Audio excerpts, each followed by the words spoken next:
नाज़रीन, आज हमारे साथ मौजूद हैं वफाकी वज़ीर दाखिला जनाब राना सनाउल्लाह साहब। जी राना साहब, जी अस्सलाम वालेकुम जी, खैरियत क्या है हाल चाल जनाब? राना साहब? जी अल्लाह के फजल से बहुत ठीक हूँ। और मैं यहाँ सबसे पहले तो ये वाज़े कर दूँ जुनैद साहब कि ये जो गिरफ्तारियाँ हैं इनको सियासी रंग दिया जा रहा है। मतलब है कि जो एक कानूनी कार्रवाई है उसे अगर आप सियासत में घसीट के ले जाएंगे तो फिर तो आपका अल्लाह ही हाफिज़ है और इस मुल्क का भी फिर अल्लाह ही हाफिज़ है। जब तक यहाँ कानून लागू नहीं होगा और कानून की अमलदारी नहीं होगी तो फिर मेरा ख्याल है कि रियासतें कमज़ोर पड़ जाती हैं। तो ख़ास तौर पे ये जो सियासी मसखरा पकड़ा है पुलिस वालों ने और उस पे वो चीखो पुकार कर रहा है और उसे सियासी रंग देने की कोशिश कर रहा है, उसे चाहिए कि अब ज़रा दिल बड़ा करे और कानून का सामना करे। वो तो कहा करता था कि ये जो जेल है ये मेरा ससुराल है, बल्कि जब पुलिस उसे पकड़ के लेके गई तो मैंने खबर जब सुनी तो मैं तो घर बैठा ही जुनैद साहब गाना शुरू हो गया, बाबुल की दुआएं लेती जा जा तुझको सुखी संसार मिले, मेके की कभी ना याद आए, ससुराल में ऐसा प्यार मिले। तो मेरा मतलब है कि इनकी गुफ्तगू में और इनके अमल में बड़ा फर्क है। तगड़े हों, अगर ये कहा करते थे कि जेल तो मेरा ससुराल है तो ससुराल जाके इतना नहीं घबरा जाते। कानून के मुताबिक कार्रवाई की है हमने। बशीर मेमन की तरह इनको बाथरूम में बंद नहीं किया, इनका बाथरूम खुद बंद हो गया है खौफ की वजह से। आप देखिए कि अगर कानून का अदारा कोई टेस्ट करवाना चाहता है तो वो फरमा रहे हैं कि मैं तो यूरन कर ही नहीं सकता। तो इसलिए मैं समझता हूं कि जो कवानीन हैं उनको बरूए कार लाते हुए सारा अमल हो रहा है और ये भी कवानीन को मद्देनज़र रखें। आप देखें कि मौसूफ कह रहे हैं कि मेरे नौकरों को मारा है और मेरे ऊपर भी तशद्दुद हुआ और मेरे घर की चीज़ें जो हैं वो चोरी कर ली हैं और को खुदा का खौफ खाओ, तुम बातें बड़ी बड़ी करते थे और बच्चों की तरह रोना शुरू हो गए हो। जुनैद साहब, कई वीडियोस में आपने देखा होगा कि इन्होंने खुद इस सियासी मस्खरे ने खुद SHO के साथ बदतमीज़ी की है और यहाँ पे अगर कानून के रखवालों के साथ कोई बदतमीजी करेगा तो वो तो बर्दाश्त नहीं होगी। ऊपर से सगार मुंह में रख के तो वीडियो बनवा रहे हैं, अमिताभ बच्चन बने हुए हैं गिरफ्तारी पे।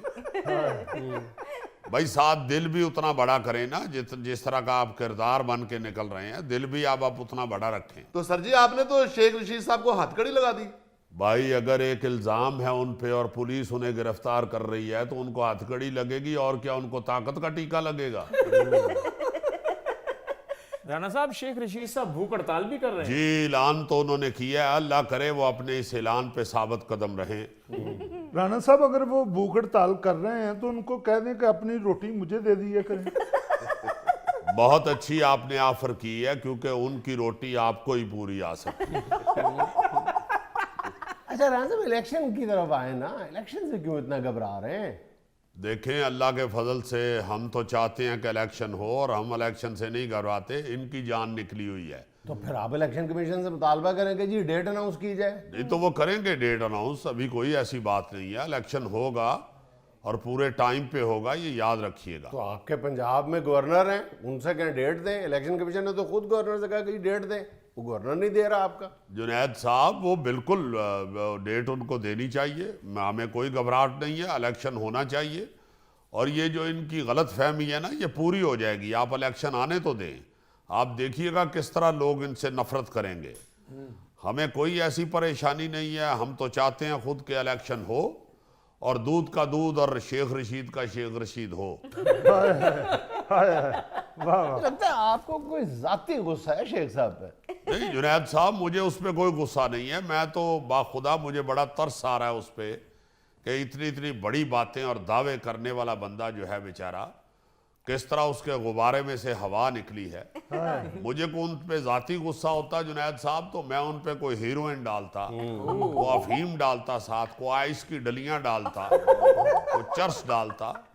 वो तो कानून के मुताबिक अदारे उनके साथ जो कर रहे हैं वो ठीक कर रहे हैं और कानून के दायरे में रह के कर रहे हैं। मेरी उनके साथ कोई जाती दुश्मनी नहीं है और ना ही मैं इतनी निचली सतह पे आके किसी से वो टक्कर लेता हूँ।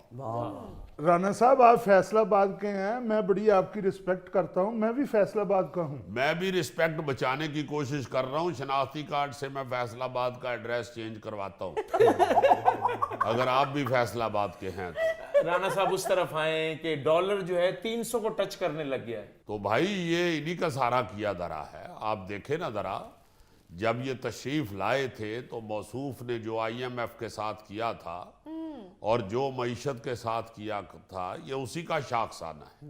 अब आहिस्ता आहिस्ता लगे हुए हैं, बेहतरी आ जाएगी। राणा साहब 8-9 महीने हो गए आप लोगों को आए हुए, आप यही कहे जा रहे हैं बेहतरी आएगी, कब आएगी?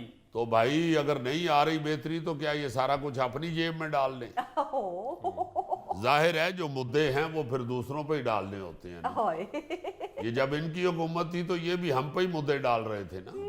तो हमें तो अभी 8 महीने हुए हैं, हम कोशिश कर रहे हैं मुसीबत से निकालने की मुल्क को, और इंशाल्लाह ये हम बेहतर कर ले। राणा साहब फॉरेन रिजर्व सिर्फ 3 अरब डॉलर रह गए आपके पास, कैसे मुल्क चलेगा? लो जी, मैं अभी 3 अरब डॉलर अपनी जेब से दे दूंगा, आप मुझे फॉरेन रिजर्व्स का मतलब बता दें। मुझे तो उन्होंने बताया। ऐसे ही सुनी सुनाई बातें करते जा रहे हैं सब लोग। इंशाल्लाह मुल्क कहीं नहीं जा रहा। अल्लाह ताला के फजलो करम से अल्लाह पाक पाकिस्तान की हिफाजत करेगा। और ये जो फॉरेन रिजर्व्स है ना जी, ये इंशाल्लाह बढ़ते जाएंगे, आप फिक्र ना करें। मेहनत कर रहे हैं वजीर आजम साहब दिन रात। अच्छा जी, अल्लाह खैर करे। हाली तक तो मुल्क जो पैसा है नहीं घटन रहा है, जिवें गोगा रोटी खा रहे हो तो हांडी जो बोटियां कट दी। गोगे सारी जिम्मेदारी मईशत दी भी अखीर ते तेरे ते ही पै जानी। राणा साहब मुझे ये बता दें कि हम गरीबों के घर खुशी कब आएगी? भाई आपने खबर नहीं पड़ी कि 1 महीने में फैसलाबाद में 7000 बच्चे पैदा हुए हैं। इससे ज्यादा आप क्या खुशी चाहते हैं बताएं? साहब वो ये पूछ रहे हैं कि हम गरीबों के घर मुर्गी कब आएगी, आप खुशी समझे, मुर्गी पूछ रहे हैं। भाई गरीब के घर तो मुर्गी उसी वक्त पकती है जब मुर्गी बीमार हो या गरीब बीमार हो। अच्छा राणा साहब ये बताएं कि मरीम नवाज के नायब सदर होने पर पार्टी के कई लीडर जो हैं वो पार्टी छोड़ रहे हैं, आप किस तरफ होंगे? कोई पार्टी नहीं छोड़ रहा, आप फिक्र ना करें। अच्छा, सब यही हैं। शाहिद खान अब्बासी साहब ने ओहदे से सिर्फ इस्तीफा दिया है, वो पार्टी नहीं छोड़ रहे। उन्होंने बाकायदा कहा है कि मैं नून लीग की टिकट से ही इलेक्शन लड़ूंगा। अच्छा, तो इसलिए मैं ये समझता हूं कि मरियम नवाज साहिबा की बड़ी कुर्बानियां हैं। वो कम से कम सारी PTI से ज्यादा जेल में रही हुई है। उनकी कुर्बानियां हैं सियासत के लिए, इस मुल्क के लिए, इस कौम के लिए। इसलिए अगर उनको ओहदा मिला है तो हमें कोई बुरा नहीं लगा। उनका हक बनता है, उनको मिलना चाहिए। और फिर मैं ये समझता हूं कि लोग उनको देखने सुनने के लिए आते हैं। आप देखें किस तरह जौक दर जौक उनके जलसों में लोग आते हैं। तो जो पब्लिक लाइकिंग है उसको भी तो मद्देनजर रखना चाहिए ना भाई। इसका मतलब है राणा साहब आप नून लीग में रहेंगे? जी नहीं, आप कहते हैं तो अवामी लीग में चला जाता हूँ क्योंकि अवामी लीग सारी गिरफ्तार हो गई है बेचारी। वो एक आध कारकुन तो होना चाहिए उसका।